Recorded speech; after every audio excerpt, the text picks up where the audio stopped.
Instagram. There we are. Okay, welcome everyone. I was saying that I'm meeting you here in my bathroom, actually, and that's a first-time affair in many ways to see you all here, but really hopeful. Good morning, good morning. Really hopeful that this is of service to everyone, so we can all just come as we are. So really, truly, if you're waking up in the morning and you're also in your morning garb, in your pajamas, etc. From this point on, we're actually going to meet more often in the bathroom, so we can move through some of the rest of the Dinacharya, some of the rest of the daily routine as it's outlined in the tradition and as it's outlined in the Ashtanga Hridayam. Good morning everyone, welcome, good morning. So thus far I was discussing with you the first two offerings of Dinacharya, really the consciousness of wakefulness. So as we were discussing yesterday and the day before, this consciousness of how we wake up into the day. You know, how it is that we come to really recognize the preciousness of each day. And taking those moments of pause and taking the moment of prayer or deep intentionality as well in the morning. And so that's all occurring probably in the place where you're sleeping, the place where you're resting. And then after that, the daily routine suggests a collection, a host of practices that happen around your, what we would think of as hygiene. And these have oftentimes today been labeled as like self-ritual practices. But I want to be really clear that the self-ritual of this is with a capital S. What does that mean? It means that these ritual practices, they're not just about cleansing and about optimizing health, although that will occur. This is complementary. All of these pointings, practices, techniques have one singular intention, which is the same singular intention that we find throughout the Vedas, whether it's Ayurveda, yoga, meditation, Vastu, which is the alignment of one space, Jyotish, Vedic astrology. So all of them have one singular intention.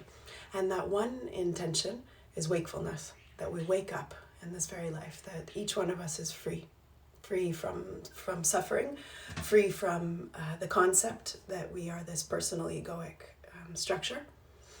So even these techniques, like I have different things here, for example, even while using, as we're going to discuss today, a tongue scraper, or while we're using a neti pot, or we're washing our eyes, or we're oiling our body, and we're going to go through all of these one by one. But each and every one of these has the same intention. It's a meditative platform, and it has very specific invitations to the qualities of universal energies that helps us to see that we are not separate from all of life, that we are full, and that we are alive in this very moment. It helps our aliveness to be remembered and felt to its full spectrum, let's say it in that way. And really, each and every one of these practices is a platform for complete and total awareness. So what I mean by that is they can actually be meditative movements.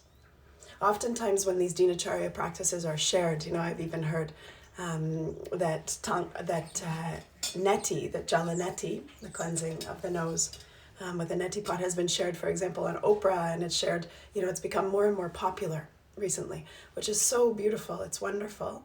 But at the same time, most of the time when it's shared today, it's shared for its individualistic, sort of personal health benefits. Namaste, welcome. So it's shared for what am I going to get out of it? It's the meism, right? And what is this personal body going to get out of it while alive? But actually, each and every one of these is a meditative offering. It's a meditative platform that helps us to rest in awareness. And then, on top of that, it helps us to connect, as I said before, to the universal energies in a very specific way. And so it allows us to rest in completeness and fullness and a sense of being connected to all of life, because as it cleanses out these 5 different sense organs, and we'll go over those, each one of them is a channel of ingestion of the various universal energies. So as we cleanse one area, or we cleanse another, so I'm doing this because we're going to do tongue scraping today, or we do something to one of these 5 senses, what we're really doing is we're opening up that 5 sense to know that there's no separation, that we're a complete and total channel of universality. So what do I mean by that? In the Vedic tradition, these 5 senses Or let's just say in this embodiment, these five senses are what? Of course, we all know taste, we know sight, we know that we have the smell, we can hear, and we have touch, right? So these are considered the five senses. And each one of these five senses connects to what's called a Mahabhuta. So what are the Mahabhutas? Many of you know this because I see a few hopping on that have been in the Ayurveda online. And, I'm really inspired to see that that even though you've done, for example, the Ayurveda online, or you've done your teacher training with me, we're coming back to be together as Sangha and to be inspired by these things. So the Mahabhutas, Maha means great and Bhuta means elements. So these are the five great elements. The Pancha Mahabhuta, we often say. So Pancha means five, Mahabhutas, five great elements. And those five great elements are what? We'll start from the most gross to the most subtle.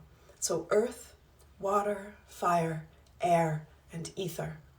Or in Sanskrit, as we know them, Prithvi, Apas, Tejas or Agni, and then we have Vayu and Akasha. So these five elements, five Mahabhutas, they connect, or rather, let's say this, each one of the sense organs has the capacity or has the propensity to welcome one of those five elements into our being. We are, as it's considered not just in the Vedic tradition, but in many, many spiritual traditions, it's considered that this embodiment is a microcosm of the macrocosmic universe. So we're a living replica, we're a drop of the ocean, and that in this life, the hopeful recognition is that we are the ocean itself, in fact. And so by knowing and by recognizing that the five elements are connected to the five senses, as we start to cleanse or open or clear these pathways of the five senses, we're really clearing our pathway of communication to these universal elements and clearing the pathway of recognition that we are all of life here embodied. That there's no separation between us and Atman, Brahman, the ultimate pure consciousness, that we are an embodiment of that. And that our individuality, our seeming encasing in separatism, is just a facade. It's so interesting for me to be in my bathrobe, standing in the bathroom, speaking to this, but that's how life channels in this moment. By the way, none of these things are planned. I just knew this morning we moved to the next step of Dinacharya. So again, as I mentioned yesterday, if you have any requests, if you have any questions, please send them through. Please make sure to let me know, because this arose from your requests, truly. And I hope that it's of benefit to all of us at this time. So these five elements then, how do they correspond to the five senses? I think that's the next important place for us to recognize. Welcome, I'm seeing so many beautiful friends from around the world. Namaste, namaste. So let's go back to each one of the senses. And like I said before, the elements, those five elements, they move from the most gross to the most subtle. So the most gross is earth and the most subtle is ether. And similarly, let's connect them to their corresponding sense. So earth element connects to smell. So when we use our nose to smell, we use our nose always to smell, but in the use of the nose, in using this sense organ to channel any of life, because see, we ingest life not just through taste. We often think of ingestion and digestion as something that only happens in the mouth, but actually we're ingesting and digesting life through all five senses, in fact. So when we ingest through the nose, what we're really connecting to is we're connecting to the earth element. And the health of our nose and the health of our sense of smell really has much to communicate about the health of earth element and vitality, and the connection to our stability, our nourishment, our really that mother energy, the primal mother energy of safety. All of that occurs as the earth element is more stabilized in our being, as it's more fluid. I will probably talk about this on another day, but just to be very clear, these five senses are revered in the Ayurvedic tradition. In fact, it's clearly said in Ayurveda that one of the three causes of disease, the second of those three causes of disease, is the misuse or the improper use of the senses. That we don't properly use the senses. So what does that mean? It means that the senses, just one second. Multiple things happening at once. It means that the senses are really gateways to life. So if we improperly use them, we become really partial. There's a partiality, there's a distancing from life. We're not full of these 5 elements. We're not full of what is. We're not full of the moment. Just making sure everyone can hear me. I hope we're still flowing. So in that way, the second cause of disease being the misuse of senses also says to us that dependent upon how we use these senses, that will really construct the way in which we move into the rest of our days and the rest of our life. So for example, when we were talking about this earth element and smell, if the earth element is not flowing in our being, good morning from various places. Yes, seeing some in Germany and in Nova Scotia, from Mexico, beautiful, so beautiful to have people joining from all over the planet. So as I was saying, if that earth element is not really flowing in our being, if we've misused this sense, so how could we misuse the sense of smell, for example? We could have chemical smells in our space. We could have a real, let's say, a real static environment in which we have over cleansed everything, so there's no smell. I mean, really what is communicated through the Vedic tradition is that we start to recognize our fullness and we're able to receive through these 5 senses all of life when we get the closest to nature. So we're really trying to receive the pure offerings of nature through the 5 senses, in fact. And some environments, as we know, have been so over-cleansed that, in fact, there's no smell. And so the sense of smell is actually, in that way, it's even halted. So we have no inspiration as far as the earth element. So if we've been misusing this sense, then our connection to earth also becomes cut off. It doesn't become full and vital. And then we're missing those qualities of feeling vital in the body, of feeling strong and stabilized as the earth element brings, but also feeling that we're, maybe unsafe. Fear can arise when the earth element isn't full and flowing in our being. We can really feel a lack of security. So you see, when earth is flowing and when earth is truly embodied here, we feel as the earth does, when the earth is in ease, when the earth is in healthfulness. We feel fertile, we feel whole, we feel stabilized, we feel foundational, right? All of those qualities, you can think of them in that way. But when that's not here, then really we're not living into those universalities, into that possibility. And so in Ayurveda, very clearly, that second cause of disease is the misuse of the senses. And similarly, when they talk about in Charaka Samhita, for example, and also Shashruta Samhita, when it's spoken to what sorry, I lost my train of thought. Sometimes it's difficult because some of you are hopping on and saying hi, and then I'm really being with the life that's there. So hello, everyone. So in Charaka and Shashruta Samhita, when they outline what health is, which in the Vedic tradition is called swasta, so when they outline what swasta is, it's clearly defined very differently than other traditions. There's some similarities to other indigenous medicine systems, but there's one thing that's very unique that relates to what we're talking about now.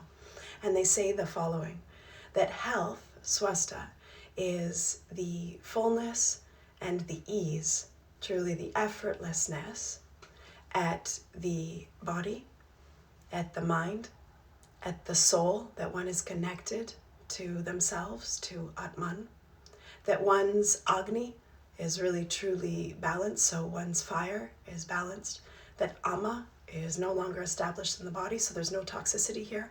But one extra thing that they offer is that there is a balance, a harmony in the 5 senses.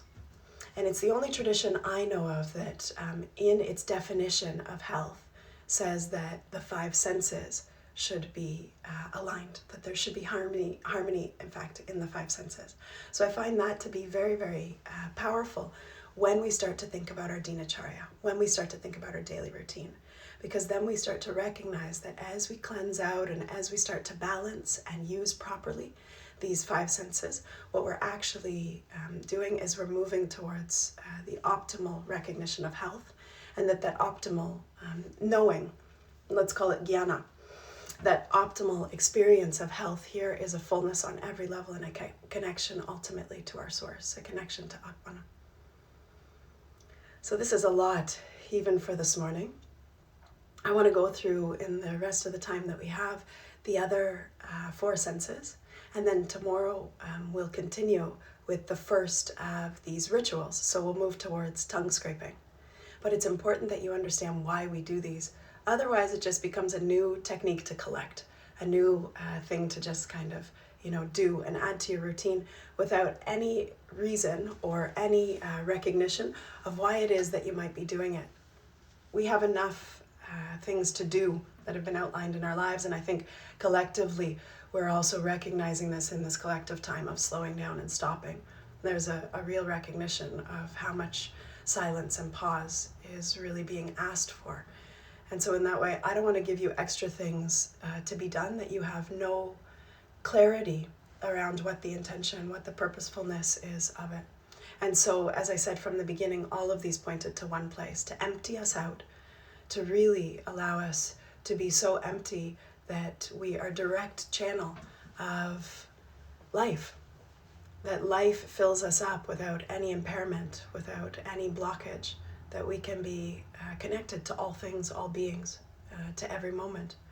And that's really, what each and every one of these techniques intends towards. And it tends to show us that fullness as well. So you'll notice, like you cleanse the nose, we were talking about nose before, you start doing this every day and you notice a difference in the earth element in your life, physically, but also psychologically. So you start to notice, wow, I do feel more stabilized, more vital. I feel more secure. Those fears that I've had in the past aren't here as much. And I also notice that when I go out into nature, there is more of a welcoming to the smells of nature, to the offerings of nature. And in that way, you start to notice that the relationship through ingesting through the nose becomes free, and so does the relationship become free in your connection to Prithvi, to earth. You can call upon it when it's needed. You're vital. There's a certain immunity and strength that is held, a resource that's held there in your being. So really, I want us all to be clear on that being the intention of all of these various Dinacharya practices before we start to do them, because otherwise it's just a circusry. You're going through the motions without any really background intention whatsoever. So let's talk about the other 4 senses. We said that the nose connects to earth, and which one of the senses connects to apas, or water? So water is ingested through the mouth. So when we start to receive and ingest through the mouth, we're actually harmonizing our relationship with water. Well, it all depends on what we're receiving. So if we pollute and misuse the mouth with food that is less than clean and less than sattvic, if we don't drink enough, for example, so it can go one way or the other. If we are either denying the sense or we're over inundating the sense with things that are impure, either way, this can imbalance the sense. So there are techniques, there are rituals that cleanse our nose, that keep the nose clear and free. There are techniques that keep the mouth clear and free so that we can slowly purify these senses and thus make them direct channels for these various energies. Then we have the fire element, or Agni. So the fire element connects to the eyes. So fire and the eyes, I knocked you all down. Fire and the eyes and sight, so the aspect of seeing, of sight.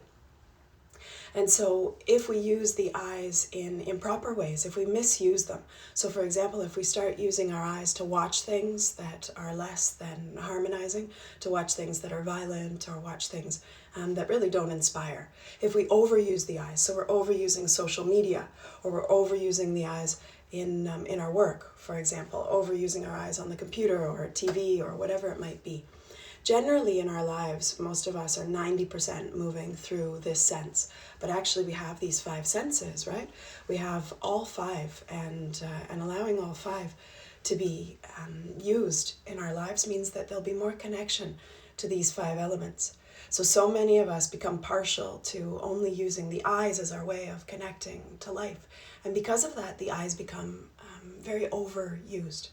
And so in their overuse, we actually notice that the fire element also becomes imbalanced in our structure. So if we're overusing our eyes, like I was saying before, if there's overengagement, what we might start to notice is things like burning out. So literally we use that term, right? In English, it's like the fire has been burning so much that we start to get fatigue or tiredness, or we start to notice qualities of the fire that are less than harmonized in our being.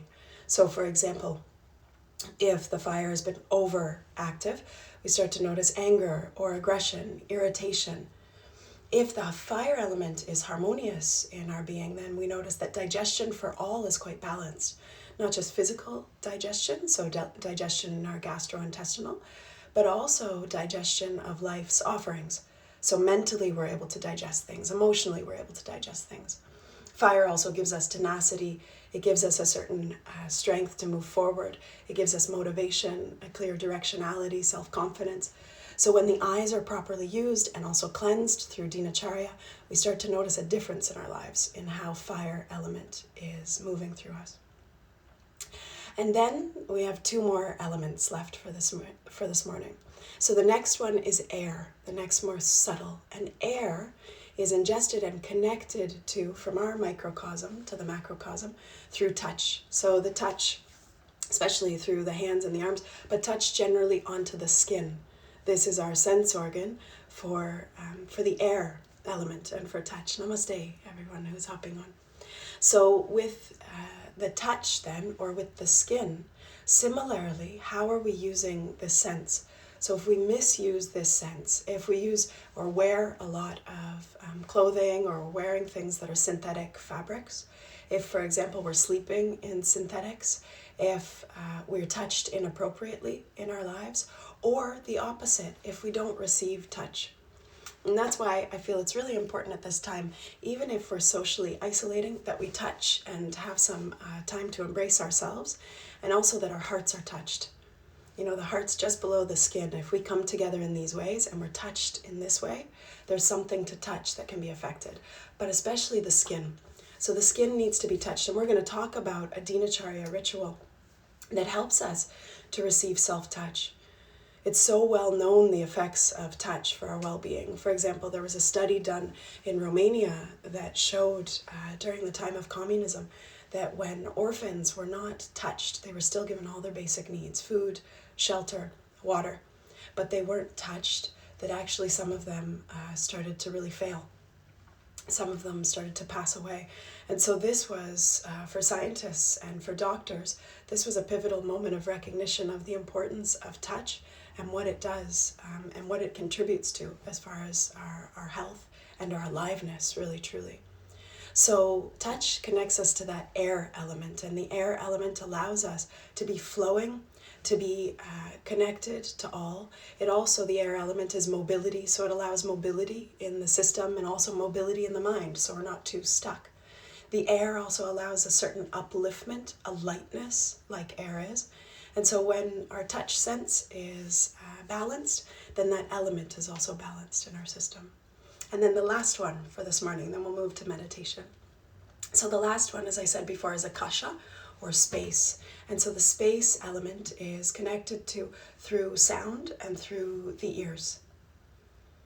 So I would invite some of you, maybe some of you are sitting there, we're having half an hour of a download of the Mahabhutas and going through these 5 elements as well as their connection to the 5 senses, the Jnanendriyas as they're called in Sanskrit and in the tradition. And this may be a lot for some of you. So I would welcome you. I will put this on YouTube also to come back to it again and again if that's helpful for you. So the space element and the ears, so through hearing.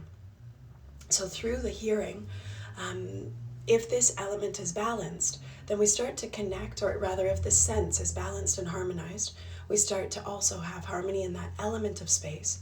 and we start to connect to space in our fullness, which means we become spacious. We also still have the other elements if we keep things in balance in our system, but the space connection allows us to feel spacious, to feel vast, to feel not just confined by this physicality.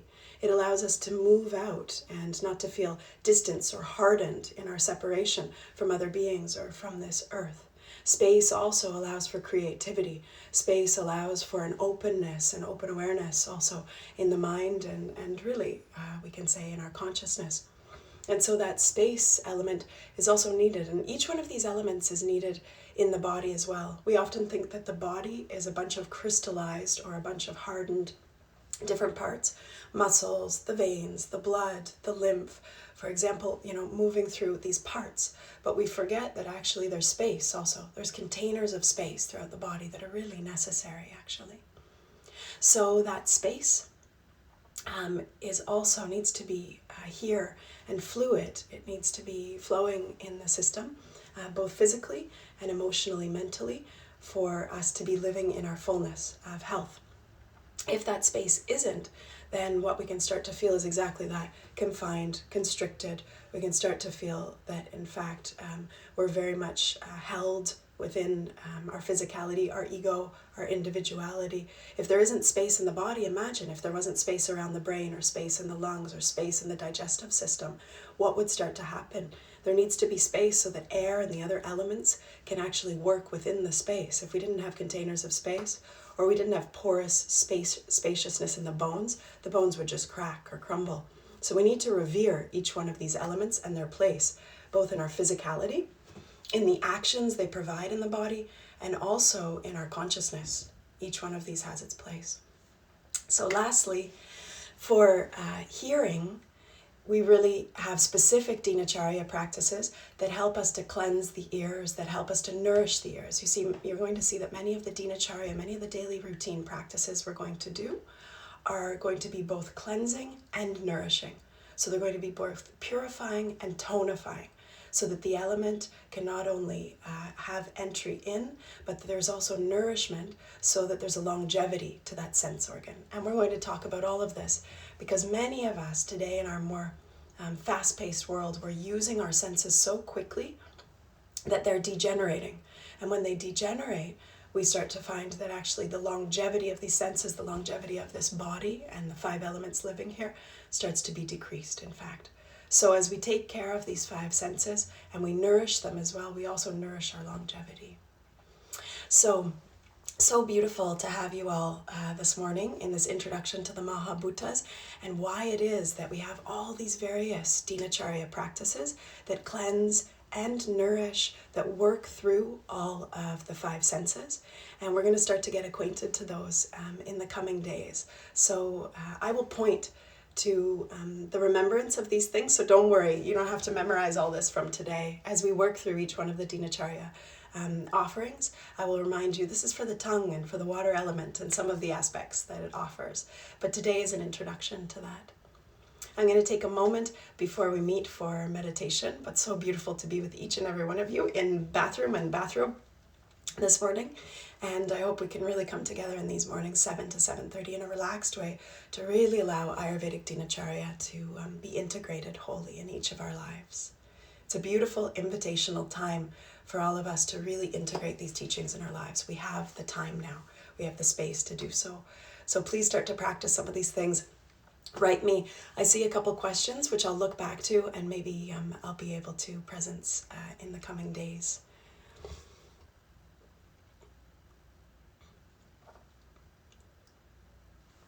Yes, I'm seeing some questions there, and we will look to these in the future.